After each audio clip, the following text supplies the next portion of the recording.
نگین خیلی من دوست دارم، خیلی آهنگاتو گوش میکنم، خیلی هم استوریش میکنم، تو اینستاگرامم فالوورتم و همیشه کاراشو دنبال میکنم. ما رو تاجیکستان ایران هم تاجیکستان همین که راحت میتونن با هم ارتباط برقرار کنن. بعد از اون با ما گفتن که جوی از همه زیباترین و تماشاباب برج میلاد است. آش پلو یکی از غذاهای ملی تاجیکستان بسیار با لذت و خوشمزه برای شما عزیزان تهیه شده. تاثیرات خیلی خوب دارم و حالا که نمایشنامه ادامه دارد ما خود شاهد هستیم، همراه یعنی به سیر برآمدیم به نمایشگاه و تماشا. ابن سینا رو که میشناسین دیگه مال خودتون و به هر حال حواله ابن سینا این هست. چیزی که اینجا نوشته براتون میخونم. مهاجران عزیز، حجت‌هاتون بود شده است نمیدونید که حجت‌های خود رو سری وقت در کجا تحقیق کنید. من با شما یک آدم باورینوک رو توصیه می‌کنم که 2 سال شد با ما همکاری می‌کنه. شرکت باخا میتونه در یک مدت کوتاه هفته حجت‌های شما رو از خط سرحد بذارونده شما رو به منزلتون رسونن.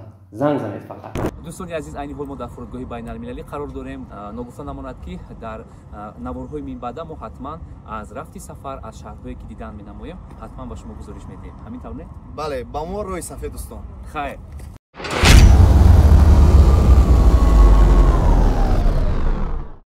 دایرکتوری شرکت سومون تراول اومدجان سعیدوف قرار دادند که سنه 10 فوریه ما به جمهوری اسلامی ایران سفر میکنیم.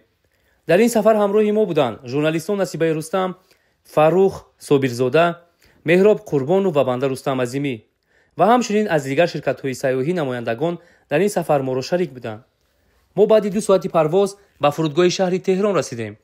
از آنجا با ماشین‌های تامین نموده شرکت سومون تراول ما را بهترین مهمانخانه شهر تهران که هتل آزادی عنوان داشت آوردند. صبح همگی به نمایشگاه سیاحی شهر تهران که همچون عنعنه همه ساله در این وقت و ساعت جشن گرفته می شود رهسپار گشتیم. چی طوری که شما در نوار دیدید امروز در شهر تهران قرار داریم و نگفته نماند که نمایشگاه سیاحی شهر تهران چون عنعنه همه ساله در همین وقت و ساعت برگزار می‌گردد و نگفته نماند که ما از تاجیکستان اینجا برای گوشه سیاحی اینجا رو دیدن کردن بلوگران، ژورنالیستان و اینچنین چندین شخصیت‌های دیگر از دیگر شرکت‌ها اشتراک داریم و همکنون ما رو پیگیر باشید. سلام دوستان، من از تاجیکستان لیکن در جمهوری اسلامی ایران قرار دارم. بینایی که در آنجا می‌بینید مهمانخانه آزادی نام دارد. ما شب خود را سحر کردیم. میدونید اکنون ما چی نقشه داریم. ما کمی پس با جایی میرویم که از نوارهای جالبش باوری دارم که شما هم خرسند میشوید. ما نیز گروهی در این نمایشگاه همچون نماینده از تاجیکستان شرکت کردیم. پرزیدنت جمهوری اسلامی ایران مسعود پزشکیان در دایره نمایشگاه 18 بین المللی سیاحی و صنعتی تهران اشتراک داشتند و از گوشه سیاحی تاجیکستان دیدن کردند. تاجیکستان ایران هم تاجیکستان همین که راحت میتونن با هم ارتباط برقرار کنن.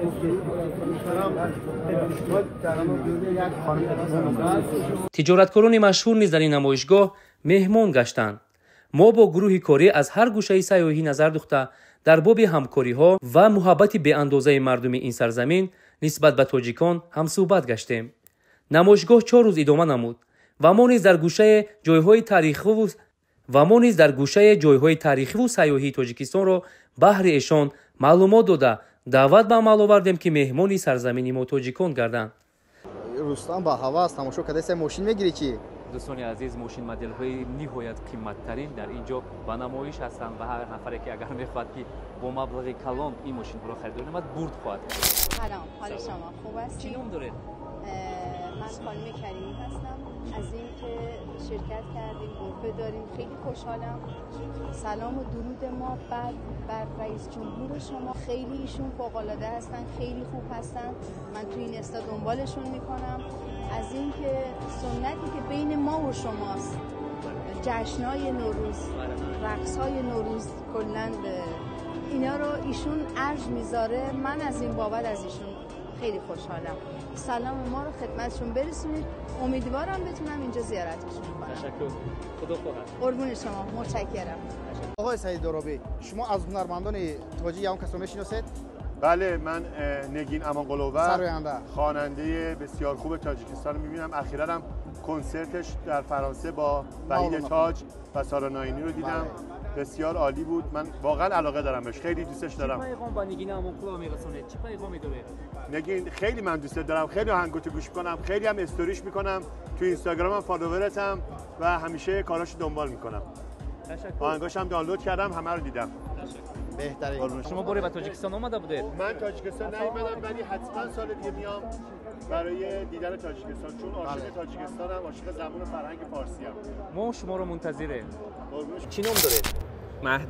مهدی. شما باری به تاجیکستان رفتید؟ بله، من نوروز گذشته تاجیکستان بودم. با کدوم سرزمینش رفتید؟ دوشنبه بودیم و بعد رفتیم پنجکند، بعد از اون وقت خارج شدیم رفتیم ازبکستان. چی تاثیرات برداشتید؟ چی برداشتیم؟ تاثیرات. خیلی خوب بود، کشور خوبیه، همزبونیم، مثل برادریم. خیلی دوست داشتم بیام. پارسال چند تا تور برگزار کردیم، امسال هم ان شاءالله میایم. دیگر یگان چیز مانع نیست، ویزاها از بین رفت، دیگر شما میتونید که زود به تاجیکستان بیاید. ما شما رو منتظر میشویم. ما هم همینطور. شما بیشتر بیاید. بعداً به حیث راوی من تأثیرات تاجیکان خودم رو از این نمایشگاه پرسان شدم که محتوایش در اینجاست. دوستان عزیز، این حال در نزد من قرار دارم ژورنالیست موفق نصیبه رستمزاده.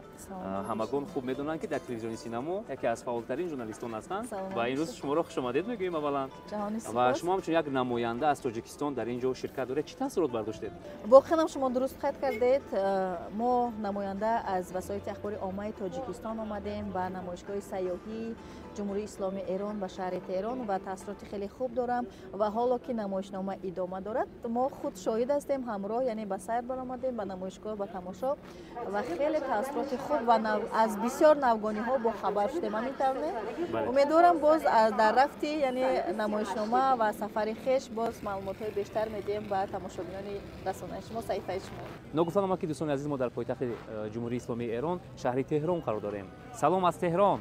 از من نماینده تاجیکستان سالیزاده کامران قرار دارم و بیایید خودش از اون کس بپرسیم که چی تاثیرات برداشتن از این نمایشگاه و از شهر خودی تهران. از نمایشگاه تهران ما خیلی پیشروی و آبادی رو دیدیم و تصمیم گرفتیم که دوشنبه که رفتیم ما رو هم خیلی با آبادی و با همین پیشبازگیری مردم و همه همینا یک جای کار کنیم و در آینده ما میخوایم که با این دولت ایران همکاریمون رو با زیادتر کنیم. بعد از اون به ما گفتن که جای از همه زیباترین و تماشاباب برج میلاد است که درازی 300 متر را در بر میگیرد و از آنجا میتوانی که تمام شهر تهران را با چشمان خودت تماشا کنی. ما نیز به اینجا آمدیم. خیلی دیدنبا بود. به ما معلومات دادند که در اینجا شاعران موفق، دیپلمات‌ها و آنهایی که در رشد و نفوذ جمهوری اسلامی ایران سهم داشتند هیکل‌هایشان نصب گردیده است که از آدم زنده یگان فرقیتی ندارد. خیلی زیبا ساختگی است. میگویی در خطر آدم شدگی است.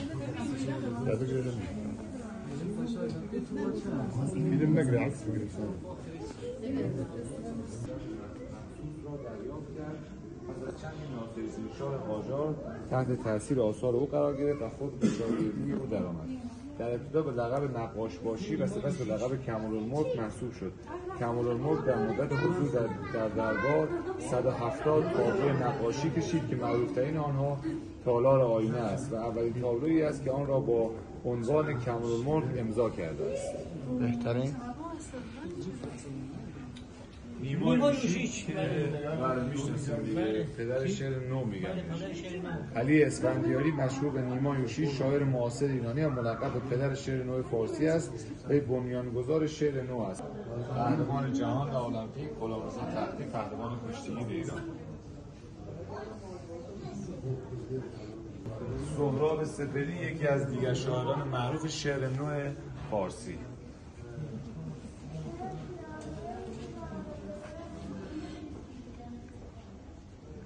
شخصانی که میخوان در بورش پورا معلومات نمینه خانه یا اسکرین شات کنن در بورش پورا معلومات که لغتنامه خدا کاملترین لغتنامه فارسی لغتنامه پروین اعتصامی هم که از شاعران خیلی خوب است. شعرها شنیدین؟ محتسب مستی به ره دید و گریبانش گرفت، مست گفت این پیراهن است افسار نیست. میگه محتسب مستی به ره دید، محتسب یعنی پلیس اینا. میگه محتسب مستی به ره دید و گریبانش گرفت، مست گفت ای دوست این پیراهن است افسار نیست. گفت زان سبب گفت مستی زان سبب افتان و خیزان میروی. مست گفت ره هموار نیست. اینو من خوندم. عیبی من نیست ره هموار نیست. امیر کبیر که در حمام فین کاشان معروف به اونجا به قتل رسید. ابوعلی سینا رو که میشناسین دیگه مال خودتون و به هر حال ابوعلی ابن سینا این هست. ابوعلی چیزی که اینجا نوشته رو براتون میخونم. ابوعلی حسین ابن عبدالله ابن حسین علی ابن سینا مشهور به ابوعلی سینا، پزشک، ریاضیدان، منجم، فیزیکدان، شیمیدان، روانشناس، جغرافیدان، زمینشناس، شاعر، متعلق به دوران و فیلسوفان ایرانی کهن و از مشهورترین و تاثیرگذارترین فیلسوفان و دانشمندان ایران بزرگ است که به ویژه به دلیل آثارش در زمینه فلسفه ارسطویی و پزشکی اهمیت دارد. وی نویسنده کتاب شفا یک دانشنامه علمی و فلسفی جامع است و قانون یکی از معروفترین آثار تاریخ پزشکی است. 450 کتاب در زمینه‌های گوناگون نوشته است که شمار زیادی از آنها در مورد پزشکی و فلسفه است. جورج سارتن در کتاب تاریخ علم وی را یکی از بزرگترین اندیشمندان و دانشمندان پزشکی می‌داند. ابوالقاسم فردوسی هم که همتون میشناسید. بله. شام چهارم روز نمایشگاه ما را کوچه گردشگردی با همایون که سفیر تاجیکستان در جمهوری اسلامی ایران و رئیس کمیته رشد سیاحی نزد حکومت جمهوری تاجیکستان و وزارت گردشگری جمهوری اسلامی ایران نیز آنجا شرکت داشتند دعوت نمودند. سفیر جمهوری تاجیکستان در جمهوری اسلامی ایران نظام‌الدین زاهدی همراه رئیس کمیته رشد سیاحی نزد حکومت جمهوری تاجیکستان جمعه‌خانزاده جمشید و معاونان خویش در این معرکه شرکت کردند. در منبر سفیر محترم نظام‌الدین زاهدی سخنرانی نمودند. به رسم ادب یک بار دیگه خواهش میکنم جانانه تشویق بکنید عزیزای ما رو تا تشریف بیارید.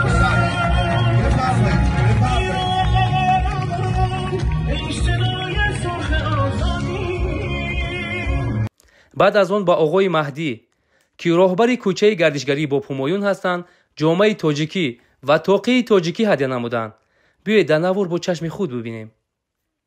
بعد آن امیدجان سعیدوف دیرکتوری شرکت سامان تراول آش پلاوی تاجیکی، نان تاجیکی و خورش‌های تاجیکی را پیشکش آنها نمودند و ایشان از غذای معمولی ما تاجیکان یک جایه استعمال کردند.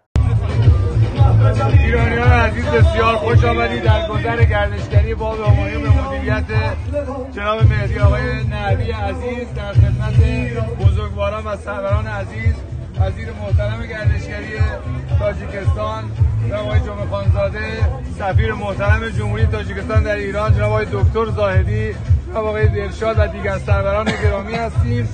اینجا یک غذای بی‌نظیر تاجیکی رو برای شما آماده کردیم به نام آش پلو. آش پلو یکی از غذاهای ملی تاجیکستان بسیار با لذت و خوشمزه برای شما عزیزان تهیه شده. شامل برنج، هویج که به هویج در تاجیکستان سبزی گفته میشه و تخم بلدرچین که گفته میشه بیدانه، تخم بیدانه. مرحمت بفرمایید آش پلوی تاجیکستان.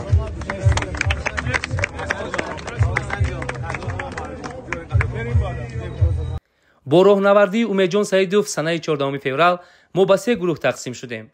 گروه یکم و دوم به اصفهان و شیراز و گروه سوم که نصیب ما بود به جزیره کیش که مکان سیاحی روی دنیا است روان کردند. ما طریق هواپیما به جزیره کیش رسیدیم. ما را در مهمانخانه با نفوذ کوروش که اصلا در اینجا دیپلمات‌ها و صاحبکاران دنیا مهمان میشوند جای کردند. شام به کشتی ارتمیس بردند. آنجا کنسرت برگزار گردید و همگی با عائله خود مهمان کشتی گشته رقص و خرسندی نمودند. از اشتراک ما تاجیکان آوازخوان‌های ایرانی خوششان آمد و استقبال گرم و تازه‌شان به ما رویه دیگر بخشید. اندی برای تاجیکان عزیزمون بخونید. بگیرید آقا صدای جیغ و سوتا ویلکام تو تاجیکستان. صبح روز دیگر ما را راهبلد شرکتی محلی به لب ساحل که بحر خلیج فارس عنوان دارد آوردند. جایهای تاریخی این مکان زیبا را خوب تماشا نموده آبازی نمودیم، عکس و نوار برداشتیم و خلاصه از این مکان زیباترین خلیج فارس دیدن کرده از هوای گرم و فورمش لذت برداشتیم.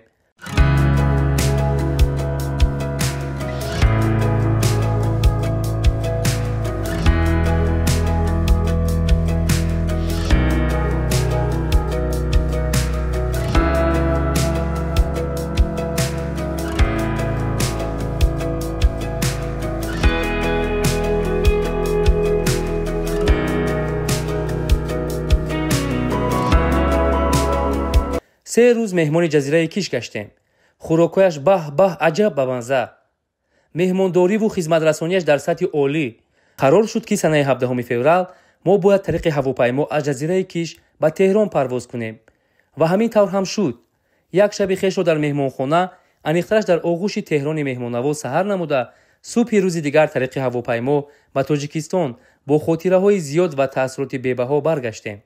شما هم می‌خواهید چنین سیاحتی عالی جناب داشته باشید. می‌خواهید به تمام شهرهای زیباترین دنیا به تماشا روید. پس شرکت سامان تراول همیشه آرزوهای دل شما را عملی می‌کند. با سامان تراول همیشه سفرهای خاطرمان داشته باشید. نرخ ارزان و دسترس. تلفن برای تماس +992 111 992 992